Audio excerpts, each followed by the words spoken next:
తిరుమల తిరుపతి దేవస్థానంలో ఇటీవల కాలంలో ఒక రాజకీయ పార్టీ ఆ ఆలయాన్ని అపవిత్రం చేయాలా, ఆ యొక్క అధికారుల్ని నిర్వీర్యం చేసి పాలక వర్గాన్ని కూడా అవమానకరంగా దూషించాలనే ఒక ప్రయత్నం ఇవాళ వైఎస్ఆర్ కాంగ్రెస్ పార్టీ నాయకులు తిరుపతిలో తిరుమలలో అదే పనిగా చేస్తూ ఉన్నారు.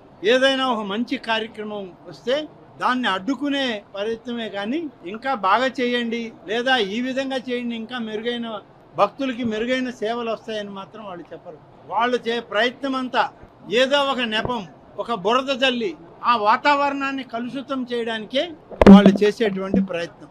బ్రహ్మోత్సవాల సమయంలో ఒక రకమైన నిందలు వేశారు, ముక్కోటి ఏకాదశి నాడు మరొక రకంగా, నిన్న అందరికీ ఆరాధ్యుడైనటువంటి కోదండరామస్వామి కళ్యాణం గతంలో ఎన్నడూ లేనటువంటి విధంగా ఒంటిమిట్టలో చేస్తూ ఉంటే ఈ యొక్క గోశాల గురించి మాట్లాడడం, ఇవన్నీ చూస్తూ ఉంటే ఏమర్థమవుతుందంటే వైఎస్ఆర్ కాంగ్రెస్ పార్టీ నాయకులకు ఈ ప్రభుత్వం మీద, ముఖ్యమంత్రి గారి మీద నిందలు మోపడమే ఒక లక్ష్యంగా పెట్టుకున్నారు. దానివల్ల ఫలితాలు ఏమి లేవు. నిన్ననే మా పార్టీ కాదు, మాకు ఎలాంటి అలయన్సులు లేవు, సిపిఐ పార్టీ జాతీయ నాయకులు నారాయణ గారు గోశాలకు వెళ్ళారు. వారు ఏం చెప్పారు మీరు అందరూ విన్నారు.